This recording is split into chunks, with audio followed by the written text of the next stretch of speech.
Saat Sukir ingin membangun rumah di pekarangan itu, aku sudah pernah memperingatkannya. Pekarangan yang terletak di sebelah timur rumah Nenek Hasan Sobari itu bukan milik Sukir. Bahkan tanah itu terkenal sedikit angker. Menurut cerita kakekku, konon tempat itu dahulu adalah lubuk dasar sungai terdalam dari Kali Pucung, sungai yang membelah desa Babatan. Aliran airnya ke arah barat, lalu berbelok ke utara dan mengarah ke Sungai Balong. Menurut cerita kakekku, dulu sering ada mayat yang hanyut di lokasi tersebut. Tempat ini juga sering dijadikan tempat membuang bayi dari buah hubungan gelap. Makanya, tempat itu dikenal banyak hantunya, disebut juga markas lelembut. Masih berdasarkan cerita kakekku, meskipun lokasi itu angker, tetapi juga ada manfaatnya. Ada banyak ikan yang bisa ditangkap oleh masyarakat sekitar. Banyak dari masyarakat sekitar yang menangkap ikan di sana, dengan cara menebar jala ikan, memasang bubu, memancing dan sebagainya. Namun, ada peringatan yang tidak boleh diabaikan, yaitu jika mereka melihat ular sebesar lengan orang dewasa, mereka harus berhenti menangkap ikan. Jika nekat melanjutkan, pasti akan celaka. Itulah kisah kakek, yang selalu kuingat hingga saat ini. Namun, lubuk sungai angker itu, kini telah mati karena perubahan alam. Lubuk sungai berubah menjadi gerumbul pohon bambu, yang sangat rimbun dan sejuk. Bentangan luasnya sekitar 300 meter persegi. Tempat itu bisa disebut sebagai tanah tak bertuan, karena bukan milik siapapun. Bahkan ketika aku masih kecil, aku pernah melihat penampakan hantu di sana. Ceritanya seperti ini. Aku berumur 12 tahun saat itu. Di malam bulan purnama, di saat aku dan teman-temanku sedang bermain petak umpet. Aku menyelinap bersembunyi ke area pekarangan itu, berusaha agar tidak ditemukan oleh mereka yang mencari. Tapi begitu aku memasuki pekarangan, aku melihat pemandangan yang mengerikan. Berupa sosok mengenakan pakaian serba hitam, rambutnya lebat berantakan dan wajahnya terlihat seperti wajah tengkorak. Aku gemetaran, lututku merasa sangat lemas, aku tidak bisa berdiri.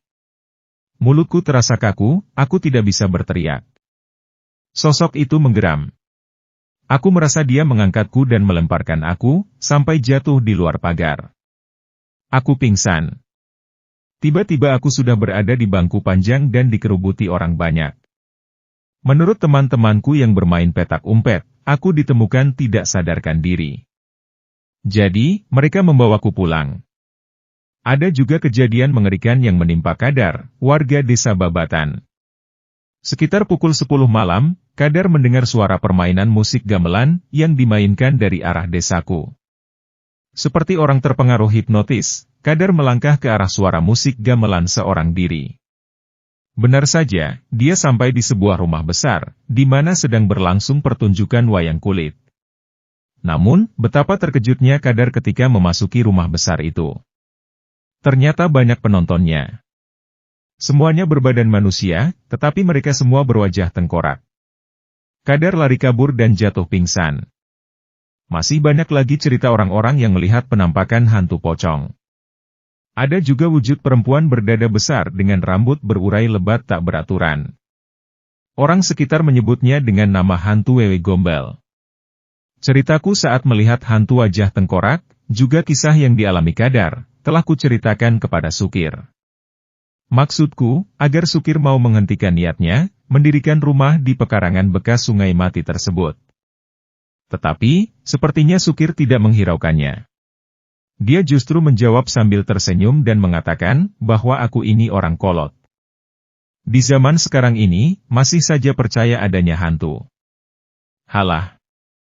Pak D, jangan terlalu mengada-ada. Ini zaman sudah maju, hantu sudah pensiun. Jadi, tidak perlu takut dan khawatir. Apalagi tanah pekarangan, yang katanya bekas lubuk sungai itu, sayang jika tidak dimanfaatkan. Kebetulan juga, berada tepat di samping pekarangan milik bapakku. Jadi, kalau aku manfaatkan, ya sudah tepat. Kata Sukir saat itu. Saat Sukir memulai pekerjaan menebang pohon bambu dan meratakan tanah, terjadi peristiwa aneh. Para pekerja tiba-tiba ketakutan karena melihat ular berukuran sebesar lengan orang dewasa. Warnanya hitam legam, ular tersebut keluar dari rumpun bambu yang roboh dan berpindah ke rumpun bambu lain. Dan menghilang musnah tanpa jejak. Mbah Ahmad Saleh, Ketua Desa, menasihati Sukir. Nah Sukir, sebaiknya urungkan niatmu untuk membangun rumah di atas tanah ini. Takut terjadi hal yang tidak baik nantinya. Soalnya, ular hitam yang muncul sesaat itu, tidak lain adalah Mbah Dumung penunggu tempat ini. Ular itu sebenarnya keluar untuk memperingatkanmu agar kamu kelak tidak menyesal membangun rumah di atas tanah ini.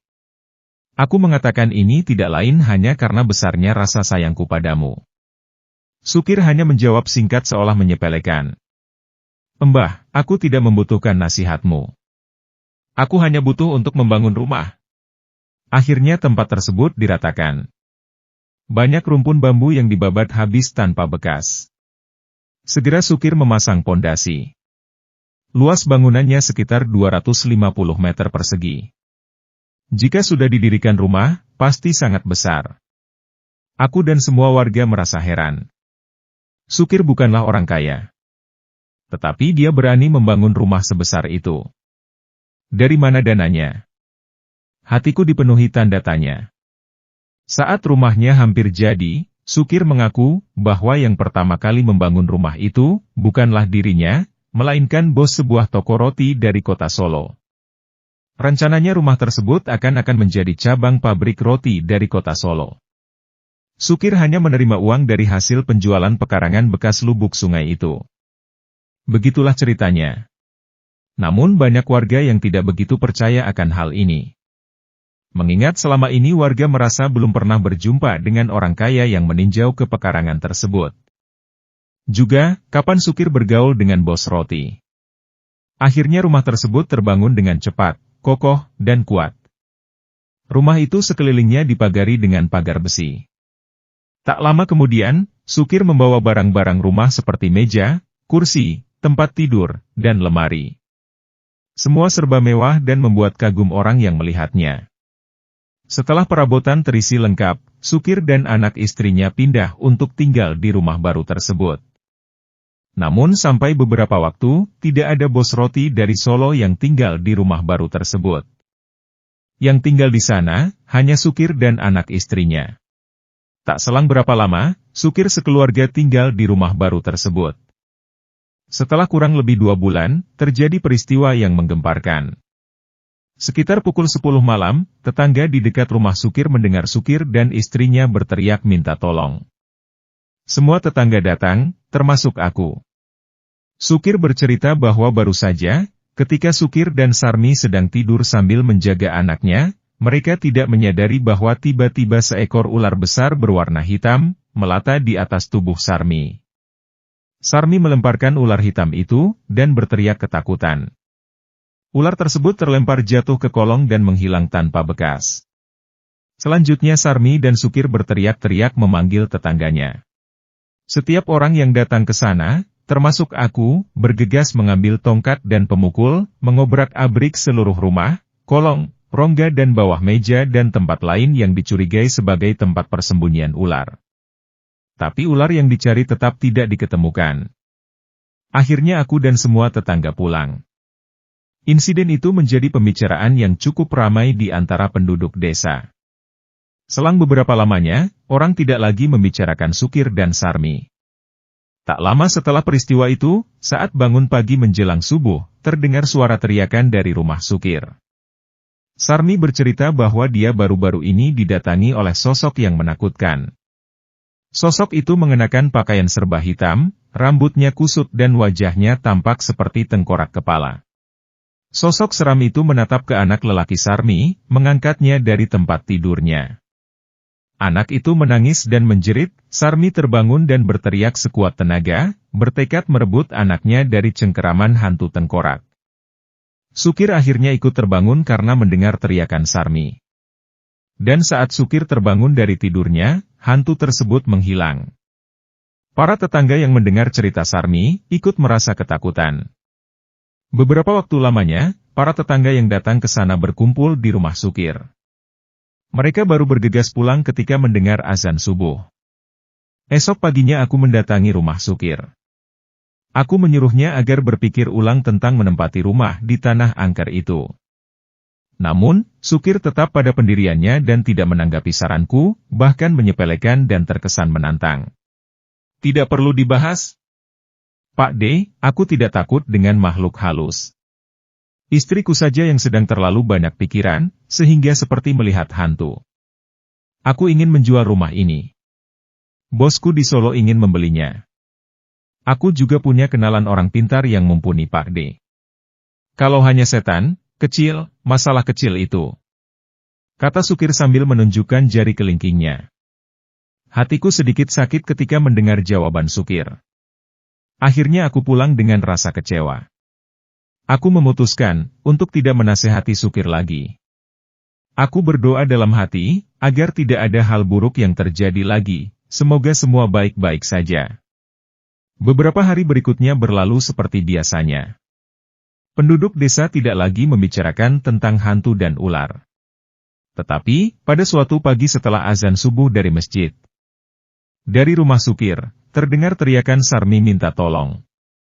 Warga sekitar sudah curiga, pasti ada peristiwa aneh yang terjadi lagi. Seperti sebelumnya, tetangga terdekat datang berbondong-bondong masuk. Betapa kaget mereka, saat melihat Sukir tiba-tiba tergeletak di lantai tak bernyawa. Ada luka bekas gigitan ular di tubuhnya. Semua orang yang datang ke sana menduga Sukir dibunuh oleh Mbah Dumung. Tidak lama kemudian, petugas keamanan datang dan melakukan penyelidikan. Disimpulkan bahwa ternyata Sukir mati karena digigit ular berbisa. Seluruh rumah digeledah, mungkin ularnya masih ada. Namun, hingga selesai dicari di sudut-sudut rumah, ular itu tetap tidak bisa ditemukan. Jenazah Sukir dimakamkan di tanah belakang masjid. Sarmi tidak berani lagi tinggal di rumah itu lagi. Dia kemudian pulang ke rumah orang tuanya. Rumah baru itu ditinggalkan kosong, tanpa ada yang merawatnya. Bahkan sempat tersiar kabar, setelah rumah itu kosong. Katanya setiap malam Jumat, Sukir masih terlihat berkeliling rumah. Mungkin hantu Sukir yang berkeliaran, begitulah pendapat banyak orang. Selang beberapa tahun, Sarmi menjadi janda, akhirnya dia menikah lagi dengan seorang jejaka bernama Yadi.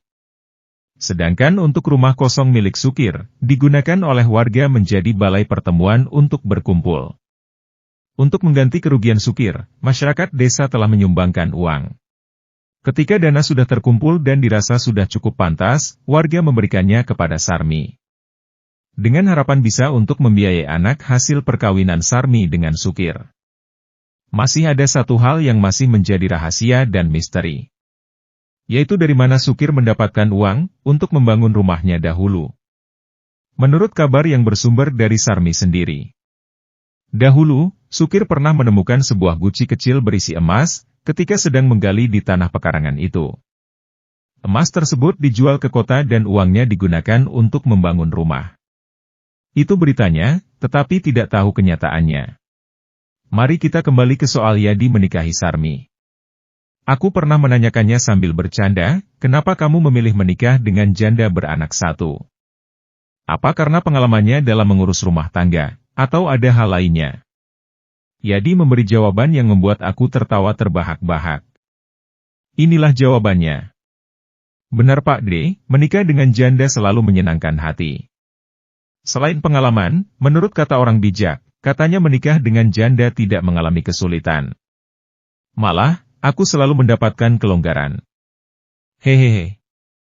Dasar sempru, begitu umpatku sembari bercanda.